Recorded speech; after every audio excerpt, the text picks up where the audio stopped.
Momen yang sama itu adalah waktu yang sama. Waduh, ngarang-ngarang ini. Ngarang-ngarang. Jangan ngarang-ngarang lah. Jangan ngarang-ngarang lah. Saya nggak suka ngarang-ngarang. Di Damsyik ada seorang murid Tuhan bernama Ananias. Firman Tuhan kepadanya dalam Baca dari 9. Baca dari 9. Hai Ananias, jawabnya, ini aku Tuhan. Firman Tuhan, mari pergilah ke jalan bernama Jalan Lurus dan carilah di rumah Yudas seorang dari Tarsus yang bernama Saulus. Ia sedang berdoa dan dalam penglihatan ia melihat seorang bernama Ananias masuk ke dalam penumpangan tahannya di atasnya. Jawab Ananias. Jawab Ananias ayat 13. Tuhan, dari banyak orang yang telah kudengar tentang orang itu, betapa banyaknya kejahatan yang dilakukannya terhadap orang-orang kudus-Mu di Yerusalem. Dan ia datang kemari dengan kuasa penuh dari imam-imam kepala untuk menangkap semua orang yang mengikut nama-Mu.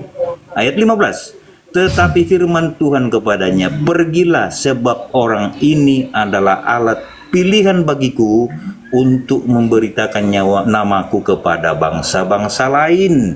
Artinya kesaksian di situ ada satu orang bernama Ananias. Apa kesaksiannya? Apa? Sementara waktu Paulus berjumpa tidak ada Ananias di situ. Sebentar. Apa kesaksiannya? Aduh. Bukti kedua. Apa ini? Itu kalau Anda membuktikan pertanyaannya begini Dev. Sorry. Kalau pertanyaan begini, apakah Yudas bertemu dengan Ananias? Ah, itu bisa jadi bukti. Itu bisa jadi bukti bahwa mereka bertemu setelah 3 hari. Itu jadi bukti kalau pertanyaannya itu. Yang jadi pertanyaan kami, mana saksi bahwa Ananias melihat Yesus itu bertemu Paulus? Di mana? Bisa nggak buktikan? Ananias juga didatangi Yesus kan?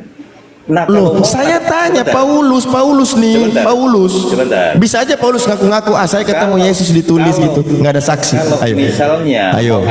Kalau misalnya mau ada dusta di situ, mestinya Ananias lah yang mengaku-ngaku sebagai rasul.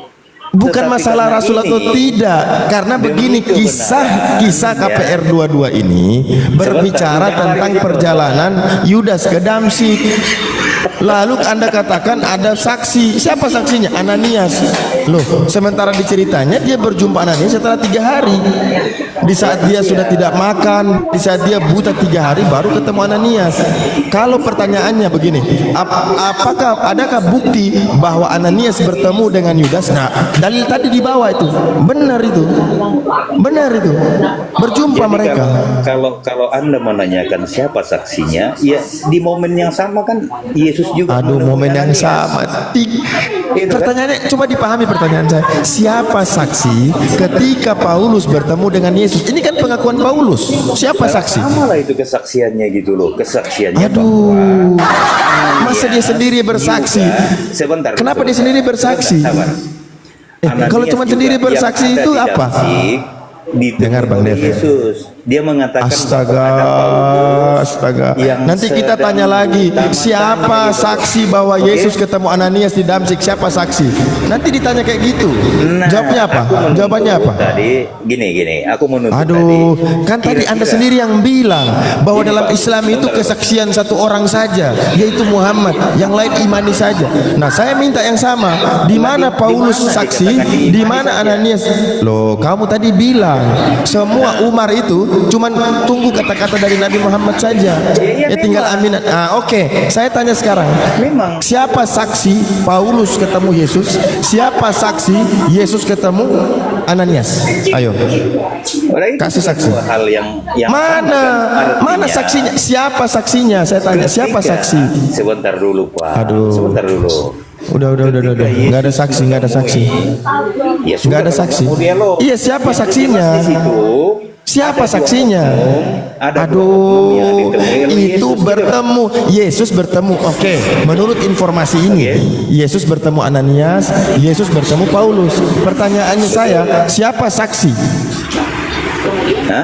Siapa saksi bahwa Yesus bertemu Ananias, Yesus bertemu Paulus? Siapa saksinya? Ya, itulah saksinya berdua itu. Wah, kesaksian doa. Aduh, Gimana sih? Paulus bertemu Yesus menurut informasi di padang gurun. Ananias bertemu Yesus di mana? Apa yang disampaikan Yesus kepada Ananias? Bukan masalah disampaikan. Kalau bicara disampaikan, Nabi Muhammad juga menerima wahyu untuk disampaikan. Nah, siapa buktinya? Apa Nah, saya buktinya? tanya hal yang sama sekarang. Apa buktinya? Saya tanya yang sama. Tunjukkan. Mana bukti bahwa Paulus ketemu Yesus? Gini ya Bu. Ayo. Andai kata saya ini bukan Islam. Sama. Sebentar, Bro, sebentar. sama. Saya Apa yang ini- beda? Sebentar dulu. Ini apa ya, ngerocos gitu loh. Bukan ngerocos. Anda tuntut hal yang sama dari Islam, sementara saya tinggal balikan saja yang sama. Kau bawa data yang kami semua bisa lihat. Apakah jawabanmu itu dari pertanyaan saya? Bukan. Kecuali saya bertanya, mana bukti bahwa Ananias bertemu Paulus? Nah, itu kasih bukti itu. Saya ulang ya. Kalau saya tanya, mana bukti Ananias ketemu Paulus? Maka kau bawakan dalil itu benar. Benar. Yang saya tanya apa? Mana bukti Yesus ketemu Paulus? Saya tanggapi. Buktinya Jadi mana? Siapa saksinya? Ada dua oknum Astaga. yang ditemui Yesus di dalam Ini gimana momen yang sih? sama. Nah, tadi Aduh. Anda membawa tentang hadis yang mengatakan ada malaikat Astaga. menemui para sahabat. Itu kan tidak relevan. Karena yang menjelaskan bahwa itu adalah Jibril adalah Muhammad juga. Yang tidak bisa dibuktikan itu. Gimana Kecuali nggak begini, samanya? Pak. Gimana nggak samanya? Astaga. Kecuali jika Satu saja. suatu momen, sebentar dulu saya lanjutkan. Di sebuah momen ada Umar sedang duduk-duduk lalu didatangi malaikat gitu loh. Ampun. Yang Anda sampaikan tadi itu ketika orang itu pergi, Muhammad bertanya, apakah kamu kenal tadi itu Umar? Umar menjawab, saya tidak kenal. Lalu Muhammad menjawab, itu adalah Jibril. Lah kita kan nggak tahu betul Jibril Ya. atau bukan gitu loh. Saya tadi sudah Karena katakan, cuma kesaksian satu orang. dilihat dari isi percakapannya, apa yang dibicarakan. Apakah manusia biasa bisa menyampaikan hal demikian? Itu dulu dilihat. Bisa. Loh, coba, cuman bertanya gimana? Apa itu iman? Sementara Nabi adalah seorang rasul. Dengarkan. Sementara Muhammad adalah seorang rasul yang disampaikan seluruh wahyu kepadanya. Saat ditanya oleh Jibril, akhbarani, apa itu iman? Berikan kabar. Nabi saja mengatakan yang ditanya Yang tidak ditanya, lebih yang tahu bertanya. daripada yang bertanya. Coba bayangkan, Gimana sih Bapak ini? Nabi seorang Dia kan rasul. cuma bertanya gitu loh. Apa isi pertanyaannya? Saya pun bisa disebut Aduh. Jibril kan cuma bertanya apa itu Ya, itu- iman misalnya. Kan gitu saya tanya Itu kamu, berhasil apa kalian itu lakukan. iman? Itu Iya kan? berhasil, sudah berhasil. Yesus kalian Lalu Tuhan kan menjelaskan ke berhasil. saya, kan? Yesus Artinya kalian sebatas Tuhan kan bertanya. berhasil. Sabar, saya bacakan ya. Oke lanjut dulu, aku beli rokok dulu ya. Aduh, ini parah, ini Kristen ini. Mereka ini ya membawa satu pertanyaan yang mereka sendiri nggak bisa menjawab dalam iman mereka. Susah kan? Kita bisa mengidentifikasi seseorang itu dari apa? Apa yang dia ucapkan? Apakah benar dia ini utusan atau bukan? Dari ucapannya. Apa yang dia ucapkan? Bukan cuma langsung tiba-tiba hadis ini berhenti. Setelah itu Nabi SAW bertanya, siapakah orang ini? Kemudian mereka menjawab, Allah dan Rasulnya yang tahu. Terus selesai gitu, tanpa melihat apa isi percakapannya. Ini kalian ini nggak bisa bikin seperti ini. Saya bacakan lagi ya, saya bacakan. Coba Suatu ketika, dengar sebentar. Aduh. Sebentar, ini poinnya. Kemudian ia berkata, hai Muhammad, beritahukan kepadaku tentang Islam. Nabi ini Rasul loh, penerima wahyu. Kalaulah memang itu bukan Jibril, tentu tidak akan ada pertanyaan seperti ini. Karena kenapa? Orang Arab saat itu menolak Islam, menolak Islam. Semua mendapatkan keterangan tentang Islam hanya dari Nabi Sallallahu Alaihi Wasallam. Lalu tiba-tiba ada orang lain datang ke Nabi, lalu berkata, apa ini? Apa itu Islam? Apa itu iman? Apa itu Islam? Sementara ada sejarah, ada Khawarij ketika pembagian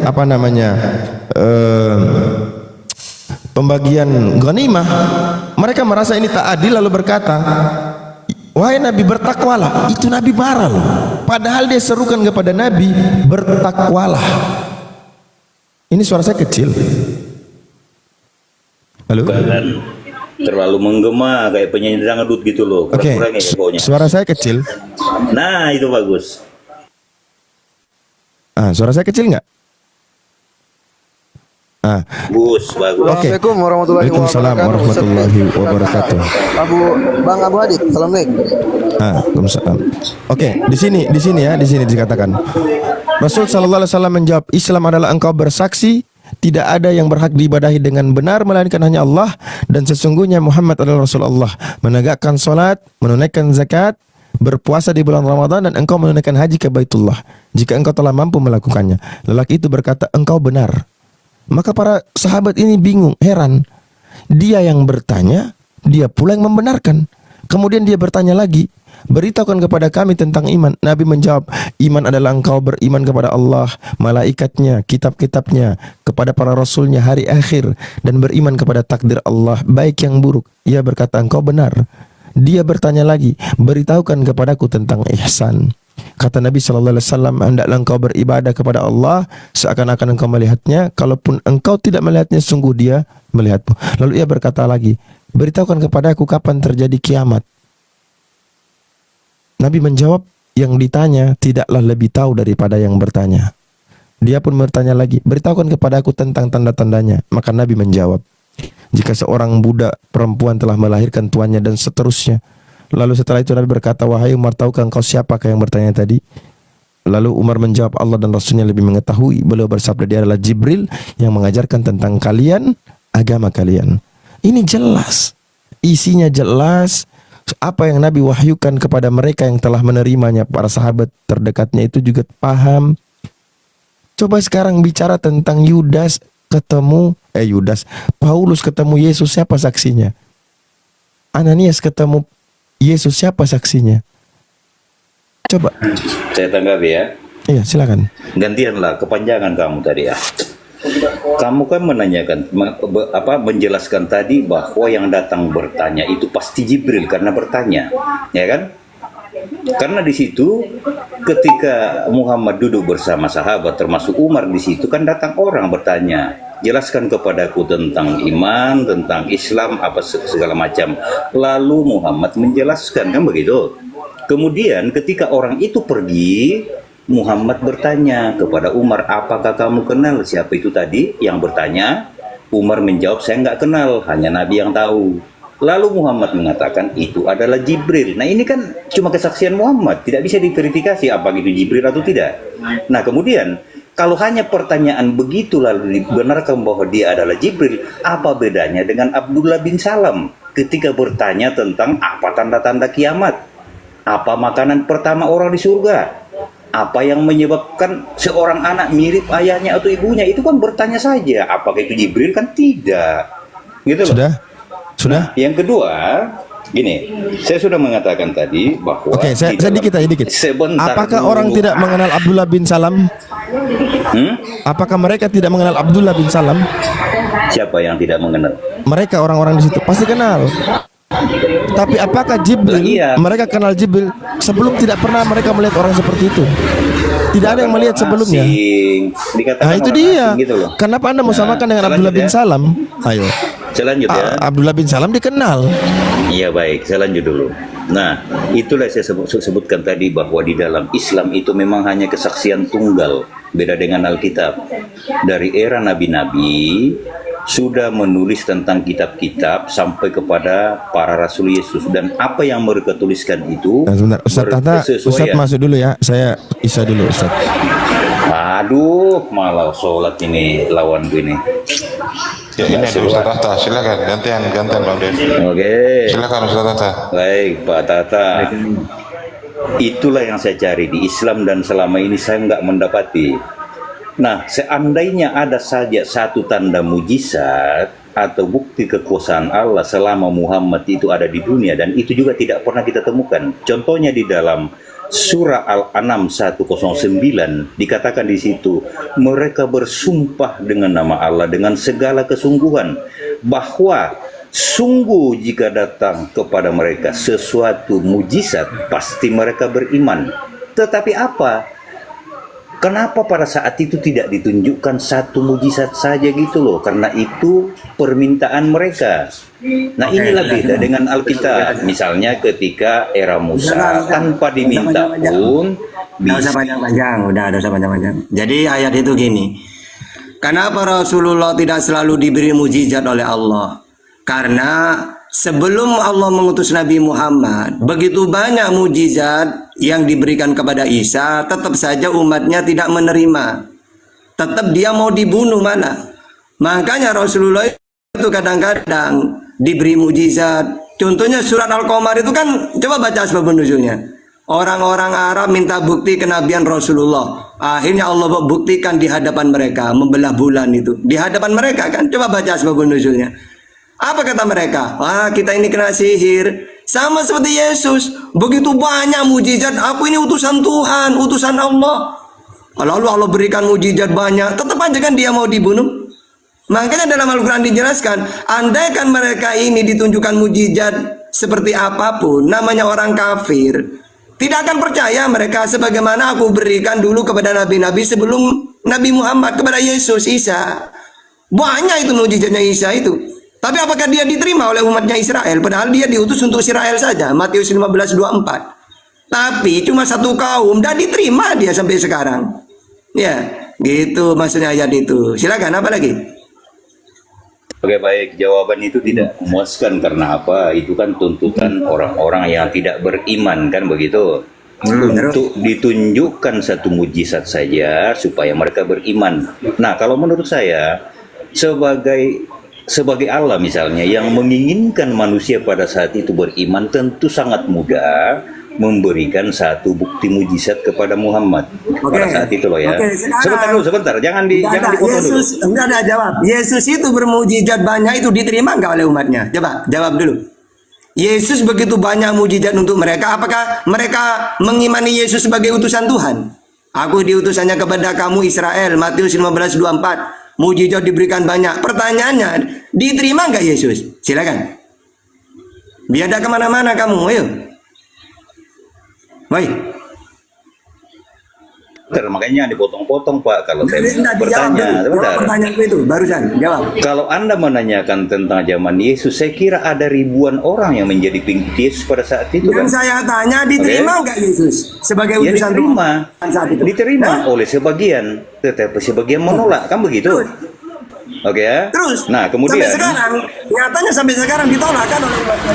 Lo lain cerita itu karena adanya kekuasaan. Itu beda Pak. Makanya Yesus saja beda, Pak, sebagai utusan Tuhan ditolak oleh umatnya, kaumnya. Anda sudah salah membaca sejarah kalau begitu. Sebentar dulu. Diutus untuk orang seluruh dunia. Orang Arab, umatnya sahabat mengimani. Sampai sekarang mengimani orang Arab. Di luar Arab sampai sekarang, sampai ke Indonesia, seluruh dunia iman kepada Nabi Muhammad sebagai utusannya Allah. Nah, Yesus diutus untuk satu kaum, gagal, lalu dipagankan oleh Romawi, dijadikan Tuhan. Yesus, kamu ngaku utusan, ditolak ya oleh umatmu. Gimana kalau kamu tak angkat jadi Tuhan saja? Tapi syaratnya harus mati. Nah, ibaratkan gitu itu. Jadi Yesus ngaku utusan, ditolak, dituhankan oleh Kristen. Nah, itu ceritanya kayak gitu. Oke, silakan. Ayo. Kalau Anda melihat Israel sekarang dengan Israel zaman Yesus, tentu beda konteksnya. Pada zaman Yesus ada banyak orang Yahudi yang percaya Yesus, makanya 12 rasulnya itu. Percaya sebagai apa? Sebentar dulu Pak. Makanya para rasulnya itu adalah jelas, orang Yahudi juga, gitu loh. Harus jelas, harus jelas. Oke. Apa? Jawab dulu. Zamannya Yesus sampai mereka percaya sebagai apa? Sebagai Tuhan atau utusan Tuhan? Silakan. Lah dipotong-potong kalau saya bernarasi kan. Biar jelas, biar ada kemana-mana. Lah ya, saya menjelaskan tadi bahwa di era Yesus, sebentar dulu. Di era Yesus, para rasulnya itu kan orang Yahudi. Ya terus. Para pengikut awalnya juga orang Yahudi. Ya. Percaya nggak mereka? Nah kemudian ketika itu bangsa Romawi menganut mereka agama percaya apa Kristen. enggak? Sebentar dulu Pak, sebentar. Karena Anda menarasikan seolah-olah Israel sekarang itu sama dengan Israel zaman Yesus. Itu yang salah Pak. Nggak bisa disamakan itu, karena itu faktor kekuasaan lagi yang berbicara di situ. Makanya Islam juga pernah menguasai Yerusalem. Aduh, gitu loh. kemana-mana, jangan kemana-mana. Lah, Anda kan- Jangan kemana-mana. Jawab dulu. Jadi di zamannya Yesus Israel yang percaya itu sebagai apa? Hah? Lah iya, para rasulnya itu mengaku Sebagai apa? sebagai Tuhan dan Juru Selamat. Oke, kan di begitu. mana pengakuan Yesus sebagai Oke. Tuhan? Hai Israel, aku ini Tuhan. Sebentar dulu, ini Anda sudah mau menggiring saya ke penjelasan Alkitab. Saya baca dulu. Udah, silakan, enggak dijawab dulu, dijawab itu. Biar orang jelas. Dulu orang-orang Israel yang percaya itu percaya sebagai apa? Sebentar, gantian lah ya. Kan Ya, Anda silakan, tadi ayo. sudah menarasikan tentang Al-An'am 109 tadi. Anda menjawab seperti itu, oke lah. Nah, terus? di momen yang sama di dalam surah Al-Anfal ayat 32, ini ada tantangan loh yang begitu keras. Ketika mereka orang musyrik berkata, "Ya Allah, jika Al-Quran ini benar wahyu dari Engkau, maka hujanilah kami dengan batu dari langit dan datangkanlah kepada kami azab yang pedih." Apakah itu pernah terjadi? Kan tidak. Justru itu terjadi, sebentar, dinarasikan terjadi ketika zaman Abraha. Nah, kenapa di zaman Muhammad ini tidak bisa diladeni gitu loh, tantangan seperti ini? Oke, Inilah oke, aneh sudah, gitu saya loh. jelaskan. Oke, sudah. Silakan. Jadi, kenapa Allah tidak selalu memberkati mereka? Karena Allah tahu, walaupun mereka ini diturutin sama seperti mereka minta mujizat ya, surat Al-Qamar itu, mereka mengatakan, oh kita ini kena sihir. Atau di zamannya Yesus begitu banyak mujizat diberikan, apakah mereka tidak beriman juga? Gitu loh. Nah sekarang coba, andaikan umatnya Yesus Israel itu ada yang beriman ke dia, kira-kira beriman sebagai apa? Pengakuan Yesus sebagai apa dulu? Jadi gini Pak Dev Pak rame, Tata, Pak Dev, gini. Pak Dev rame, di belakang rame. Apa bisa mau Iya, apa? saya di kafe ini memang. Oh, Dar. iya. Jadi bagaimana saya bisa membuktikan bahwa sosok ilahi atau sosok Muhammad itu benar-benar diutus kalau tidak ada bukti dan kesaksian apapun gitu. Apakah sekarang harus saksi. saya Oke, percaya sekarang saja? saksi. Andaikan Yesus ditanya, Yesus, kamu itu ngaku utusan, siapa saksimu? Kira-kira Yesus jawab apa? Kalau Nabi Muhammad pakai ayat kita, wa kafa billahi syahida, cukup Allah yang menjadi saksi. Saya nanya balik, andaikan Yesus ditanya, Yesus, kamu kok ngaku utusan? Siapa yang menjadi saksi? Kamu itu utusan. Kira-kira Yesus jawab apa? Silakan, jawab dulu. Baik. Nah, Dengan langsung. jawaban saya ini itu tidak ada di Islam karena Langsung Yesus dijawab, itu sebentar. Langsung dijawab. Kamu ini biasa. Kamu kalau ditanya itu udah langsung jawab. Mau muter-muter. Langsung jawab pakai dalil. Ayo. Kira-kira Yesus jawab apa? Oh ini saksinya. Saya sedang bernarasi kok di mute gitu loh dan dipotong-potong sebentar. Oke langsung jawab. Ayo langsung Kalau jawab pakai Anda dalil. kalau Anda meragukan Yesus, saya kira tidak bisa karena ada sosok Nabi Yahya yang sejaman dengan dia pada saat Oke, saya langsung jawab aja. Yesus, siapa saksinya kalau kamu utusan? Yohanes 5:37 atau Yohanes 5:31. Kalau aku bersaksi tentang diriku sendiri, maka kesaksianku itu tidak benar. Lalu siapa saksinya, Yesus? Allah Bapa. Bapa yang mengutus aku. Dialah yang bersaksi tentang aku. Berarti sama seperti Nabi Muhammad. Nabi Muhammad siapa saksinya? Allah. Yesus siapa saksinya pengakuan Yesus? Allah juga. Nah itu kan tidak sama bisa. itu. Nggak bisa, Pak. Nggak bisa Oke. disandingkan. Sekarang kalau gitu Saya kamu saya sudah mengatakan tadi, sebentar Oke, dulu. sekarang Saya sudah kalau mengatakan memang tadi kamu tak kasih bahwa dalil nggak bisa. Oke, sekarang kamu pakai dalil. Kira-kira Yesus jawab apa? Silakan pakai dalil. gini. Apa yang ada di Islam itu memang tidak ada bukti dan saksi sama sekali. Aduh, udah. Kamu itu udah bisa jawab. Jangan dipotong. Nggak dijawab dulu pakai dalil. Selain pengakuan Muhammad sendiri, tidak ada bukti Langsung apapun. dalil, nggak bisa. Kamu saya nanya saja kalau. Ayo. Ya sudah, kalau memang saya tidak dibolehkan bernarasi, ya Loh, sudah. kamu mau jawab Ngapain apa juga enggak? kita diskusi kalau begitu Mau kan? jawab apa enggak? Kan saya diundang tadi, maka saya naik. Tapi kalau saya tidak dibolehkan berbicara, kamu kalau nanya di-mute ke apa saya, segala macam, ya sudah. Kamu kalau nanya ke saya langsung saya pakai dalil loh. Tapi kalau kamu dari tadi apapun ditanya muter-muter. Nah, apa buktinya? Oke, Di Islam kamu apa? kan nanya siapa saksinya Nabi Muhammad yang utusan. Saya jawab surat Al-Fat ayat 28. Wa kafa billahi syahida. Itu apa menjadi saksi. Nah sekarang Waduh. Yesus ngaku utusan, siapa saksinya? Kalau begitu Pak Tata, kalau begitu Gulam Ahmad pun ya layak disebut nabi. Kan Siapa begitu? saksinya Yesus? Oke ya. Dilihat, Yesus ngaku siapa saksinya? betul nggak? Kan Anda mengatakan tadi bahwa Muhammad itu nabi. Siapa saksinya? Oke, makanya saya malas nanya ke Kristen. Saya langsung nanya ke Yesus. Sus, siapa saksinya kalau kamu utusan? Ya udah, turun nanti aja kalau gitu Pak. Daripada Bapak yang nanti. mengutus aku. Bapak yang mengutus Ya, aku. saya turun Dia dulu ya. saksi depan Makasih ya. aku. Takut dia. Karena bukan, tapi saya nggak Makanya, dibolehkan kalau orang dialog tuh jangan modal umur panjang dan dipotong gitu loh. Ya. Oke ya. Ya, jangan modal umur tua Maaf dan jika ada begitu. kata salah. Ya, oke. Ya. Silakan. Nah, itu kabur. Silakan Dan yang keluar TikTok Dan mau ngapain Dan? Kamu keluar TikTok aja Dan. Ayo gantian kamu Dan, yang tanya Dan. Wah, si Dan ini. Ayo gantian tanya Dan. Barusan dengar seru sekali tadi. Iya, ya makanya yang tertib ketika ada pertanyaan ya dijawab, jangan muter-muter. Silakan Dan, Saya bertanya Dan. itu gini Dan, saya itu dari dulu kalau orang bertanya langsung tak jawab pakai dalil dulu baru saya jelaskan. Beda dengan open. Kalau ditanya mau muter-muter dulu. Kalau saya enggak. Bisa ditanya tadi, siapa saksinya bahwa Nabi Muhammad itu utusan? Surat Al-Fat ayat 28. Wa kafa billahi syahida. Enak kan? Ini apa ini?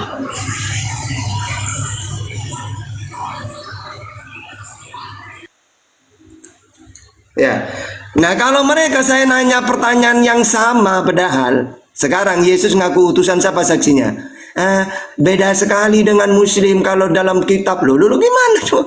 Belum dijawab mau kemana-mana gitu loh. Ya udah silakan yang lain. Ya silakan Dan, mau tanya Dan. Apa yang mau ditanyakan Dan? Dibuka mute-nya Dan. Atau teman-teman Kristen yang lain yang ada di bawah, silakan. Kalau mau diskusi minta permintaan di multi teman-teman, atau ketik naik Kristen gitu. 2 slot untuk teman-teman Kristen ya, ini. Silakan Dan.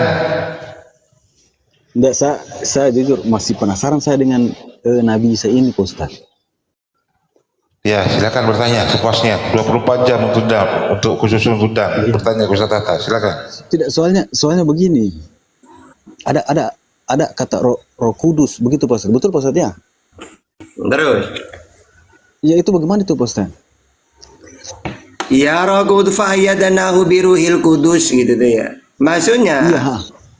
Nabi Isa itu selalu didampingi Jibril malaikat. Karena Nabi yang paling banyak diberi mujizat adalah Nabi Isa. Dan Nabi yang paling gagal juga Nabi Isa Yesus. Mujizatnya banyak tapi gagal gitu loh. Makanya dalam Islam, kenapa Rasulullah tidak digembor-gemborkan dengan mujizat? Karena Allah tahu. Kadang-kadang gini, Rasulullah itu oleh Allah itu diberitahu, Muhammad, tidak semuanya ketika mereka minta mujizat aku turutin. Aku tahu kok, walaupun saya berikan, tetap mereka tidak akan beriman. Sebagaimana dulu aku memberi kepada Isa. Nah buktinya Nabi Muhammad ketika membelah bulan di hadapan mereka, mereka mengatakan, oh mata kita ini kena sihir, jangan percaya. Gitu. Oke, lanjut. Assalamualaikum warahmatullahi wabarakatuh. Bagaimana Pak Ustaz membelah bulan? Assalamualaikum warahmatullahi wabarakatuh. Ya, Afan, Ustaz Tahta, saya minta teman-teman di bawah bantu follow akun ini ya, Abu Hadid 7 ya. Bekal akun bekal ini. Bantu di follow Abu Hadid 7. Ya lanjut Ustaz. Jazakumullah khair. Iya lanjut. Ya, jadi selamat malam Bang Kris. Saya sapa dulu Ustaz ya. Bang Kris, Pendeta Kris, selamat malam. Selamat malam. Iya. Apa Mau kabar? diskusi ya? Ya, alhamdulillah kami baik-baik saja di sini Bang Kris. Ya, baik-baik saja juga. Terima kasih juga. Ya, silakan dilanjutkan dulu ya sebelum Bang Kris. Lanjutkan. apa ya? Di sini tunggu dulu. Ini banyak saya juga kasihan ketika ada saudara muslim cuma diem. Saya lebih suka ditanya. Jadi kalau tanya jawab saya yang hadapin. Kalau mau dialog Ustadz Abu, Bang Zul, Bang Bejo itu juga bisa. Mendingan yang lainnya kalau mau dialog, kalau tanya jawab silakan saya nanti bagiannya yuk. Mau Oke, bertanya apa bisa mau nanti. dialog? Mau nanya aja. Itu biar aman yuk. Oke. Jadi patah saya tadi saya di room Rifa juga inspirasi sempat nanya tentang penggunaan kata Allah di Alkitab, dan kelihatannya banyak kaum muslim itu tidak setuju kalau kata Allah itu digunakan di Alkitab. Dan pertanyaan saya,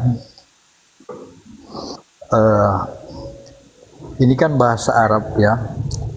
Seandainya orang Kristen itu ada di Arab, apakah orang-orang Kristen di Arab itu akan dilarang juga menggunakan kata Allah dalam kitab mereka? Oke. Jadi orang-orang Kristen itu di Arab dari dulu menyebut Allah itu nama. Kalau di Indonesia udah ngambil Arab dari Arab tapi dijadikan gelar. Sedangkan orang Kristen coba kamu baca Qomus Munjid atau kitab Muqaddas, Injil berbahasa Arab. Ismun ala datil khaliq jami'il kainat. Allah itu nama bukan gelar. Nah, kenapa di Indonesia kok menjadi gelar? Ayo. Nah, ini jadi banyak udah diambil tapi kegunaannya itu dialihkan. Ngawur orang-orang di sini nih. Gitu loh. Silakan. Ya, jadi kan kalau memang saya juga secara pribadi sih, kalau saya Kristen ya Elohim aja sih kalau memang itu tidak boleh digunakan. Nah, tapi memang penggunaan kata Allah itu sendiri kan sebelum ada agama Islam kan kata Allah sudah digunakan untuk penyembahan bukan Allah pencipta langit bumi ya. Nah, jadi Ilah itu ilah, penyembahan itu ilah. Kalau Oke, Allah itu jadi- nama. Jadi Allah itu ya dikenalkan pertama kali itu langsung nama, yaitu oleh Nabi Ibrahim. Al-Baqarah 127. Wa id yarfa'u Ibrahimul qawaida minal baiti wa Ismailu rabbana taqabbal minna. Waktu dia diutus oleh Allah diperintah untuk meninggikan Ka'bah. Dia memperkenalkan kepada anaknya, putranya Ismail ketika membangun Ka'bah. Ya, yaitu Allah. Lalu diteruskan oleh Ismail, diteruskan Bani Jurhum, diteruskan Bani Huza'ah. Ya, lalu ketika Rasulullah diutus, Nabi Muhammad tidak memperkenalkan nama lagi, tinggal meneruskan Allah sudah turun temurun. Orang Arab itu tahu Allah itu Tuhan. Tapi karena memang Amr bin Luhai namanya, Bani Huza'ah, dia itu pergi ke Amalek ya, daerah Sam sana. Lalu dia melihat orang menyembah berhala. Ditanya, loh, kalian kok menyembah berhala? Akhirnya orang-orang di sana mengatakan, oh iya, kami kalau minta apapun dikabulkan oleh berhala ini. Ketika Amr bin Luhai, karena dia tokoh, ketua ya, ketua suku lah termasuk di Arab itu, diberi hadiah dia ketika kembali ke Arab. Lalu ditanya oleh orang Arab, apa itu Amr? Oh ini lo tahu lah orang di sana itu kalau minta apa-apa ke berhala ini. Tiba-tiba saya diberi hadiah ini. Akhirnya orang-orang Arab ada yang tertarik. Akhirnya diikutin oleh yang lain. Sampai di Ka'bah itu banyak berhala. Akhirnya ketika Rasulullah diutus, dimusnahkan semua, dikembalikan lagi. Karena Allah itu Esa satu, tidak serupa dengan apapun. Allahu Samad, tempat meminta. Ya. Nah, orang Arab sendiri semuanya, bahwa orang kafir tahu Tuhan itu Allah. tapi mereka menyembah berhala sebagai wasilah, pelantara. Sama kayak Kristen itu loh.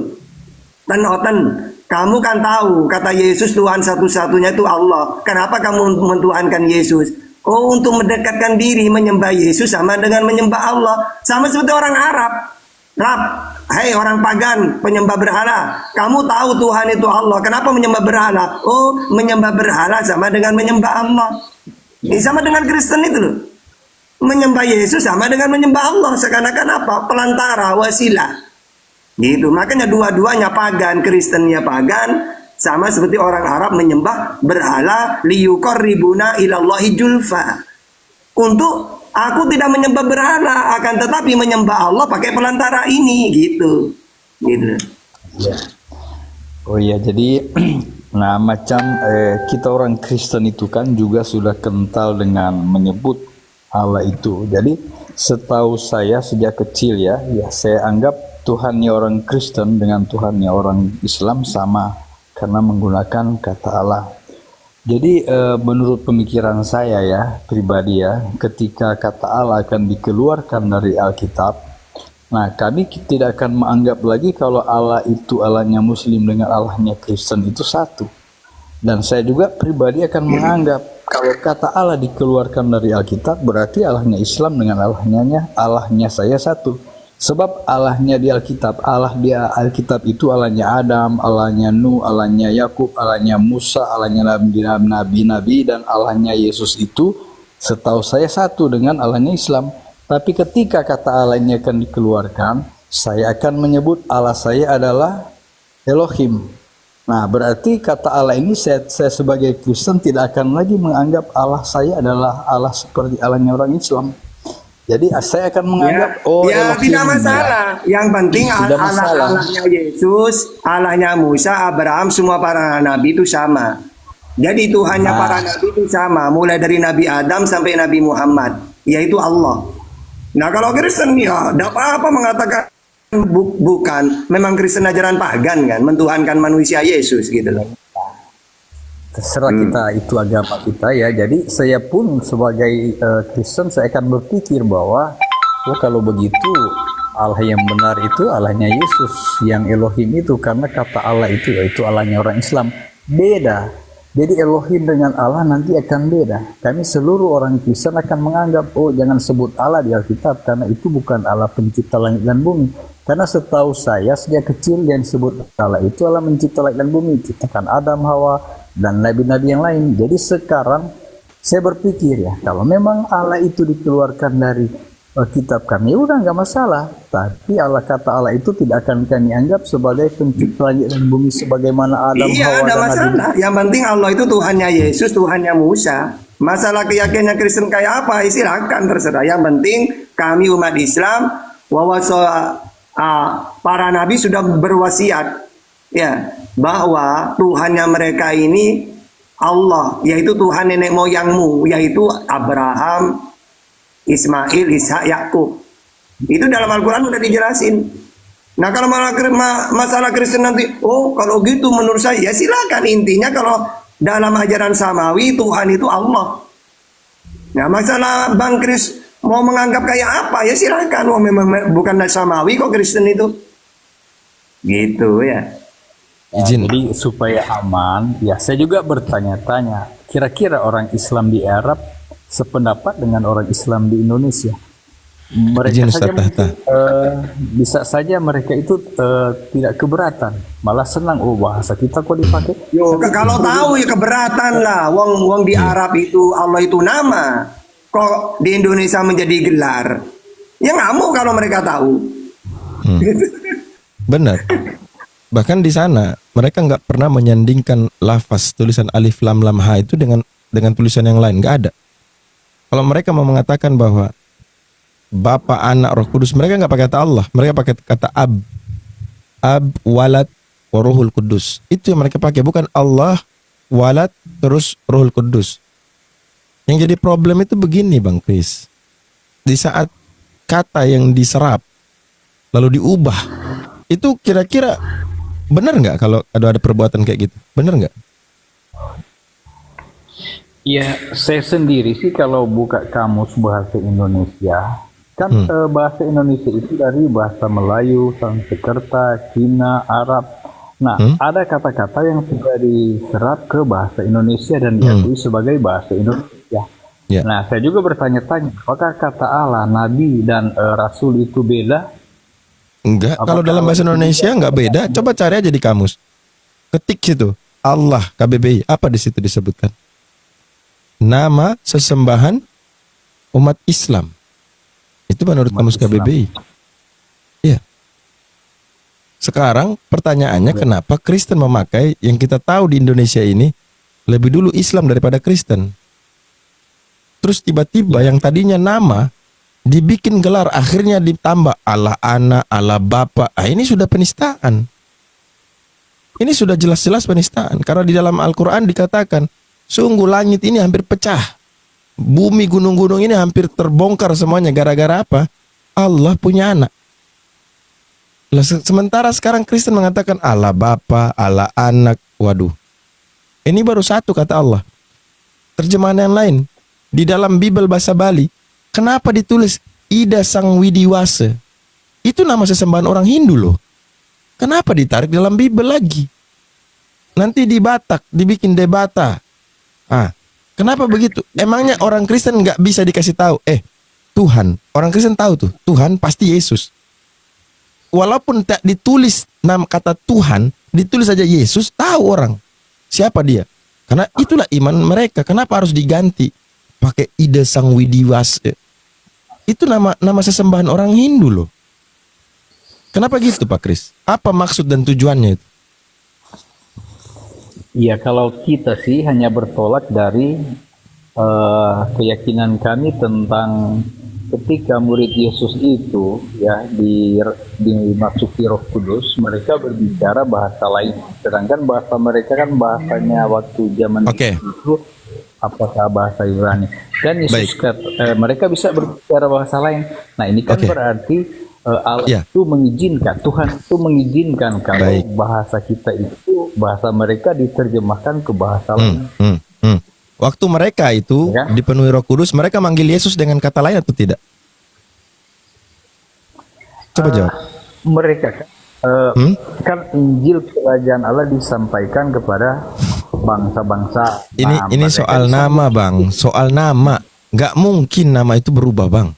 Jadi waktu mereka sanggup berbahasa lain, terus panggil Yesus jadi Yesi atau nama yang lain. Enggak kan, mereka tetap panggil Yesus.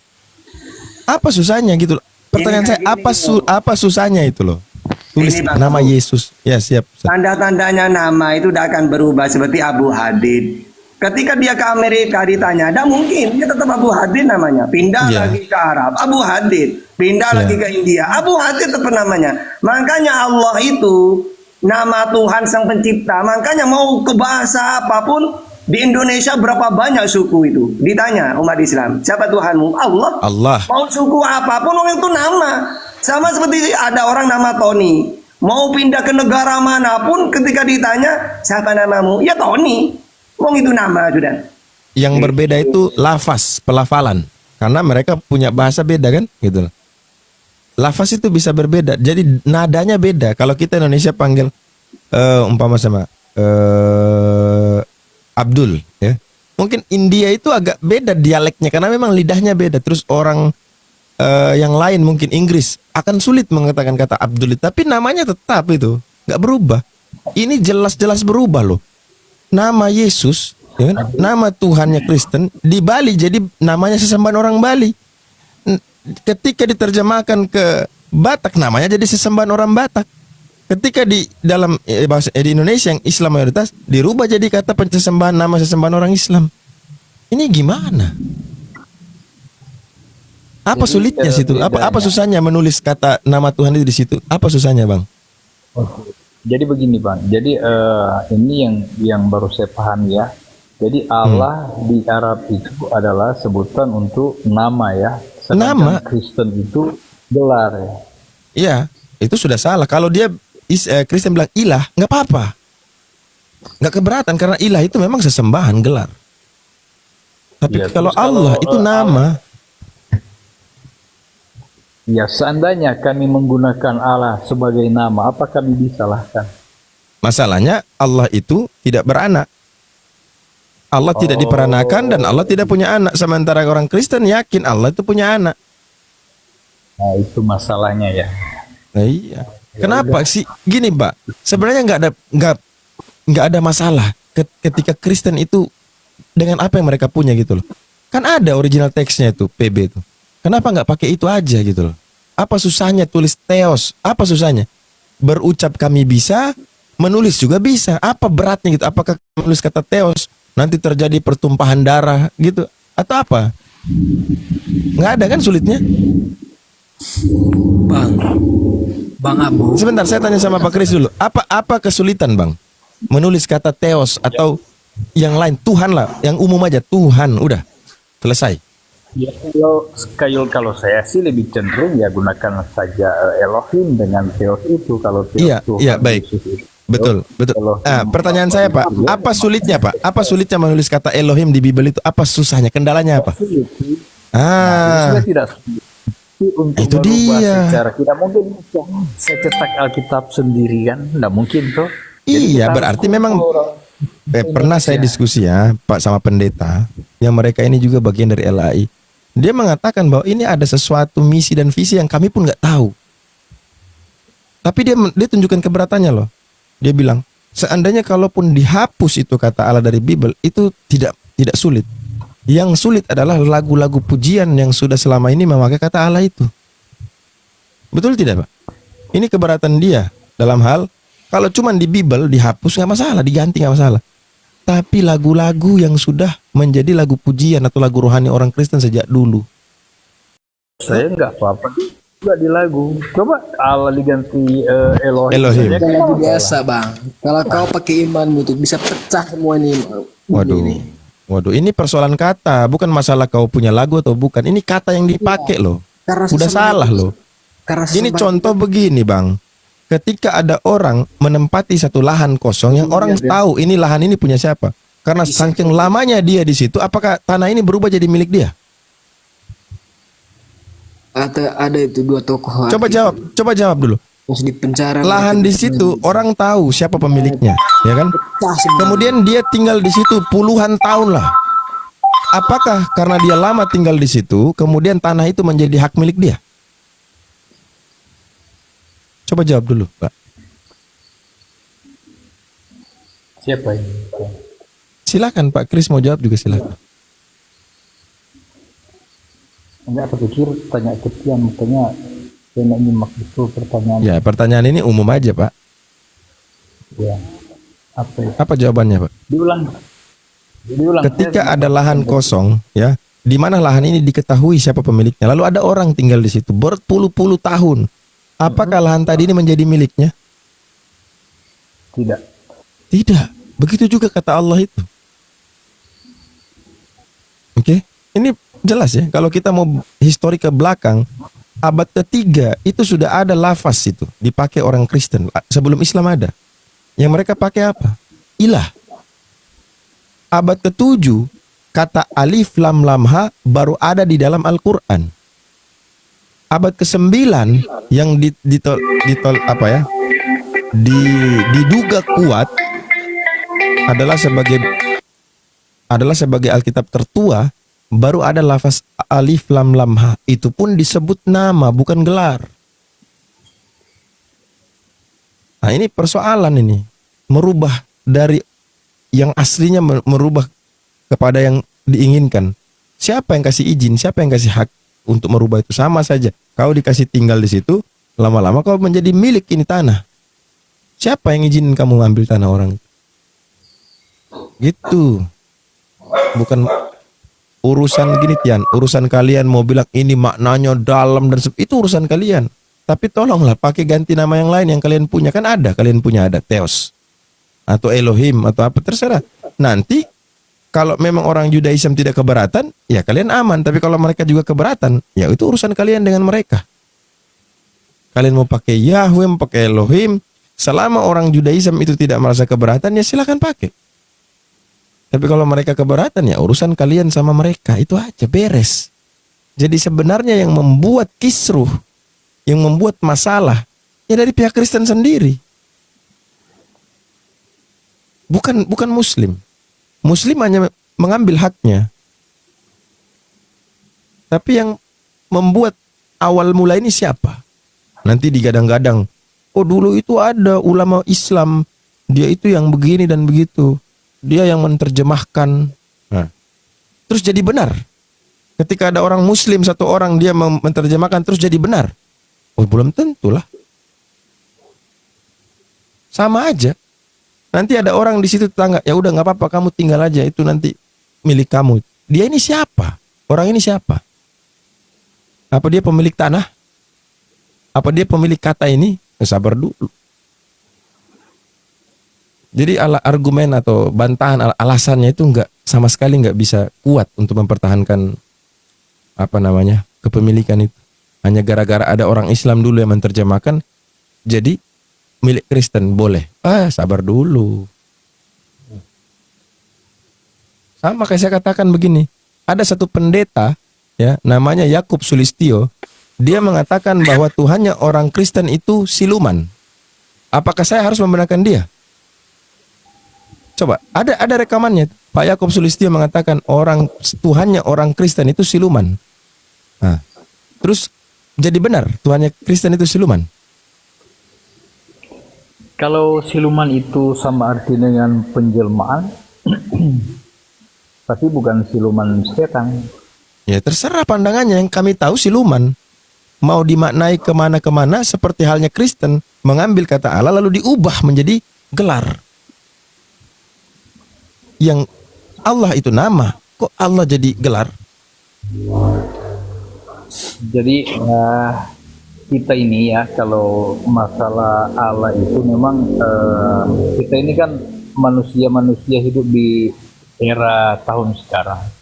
Nah kita ini membaca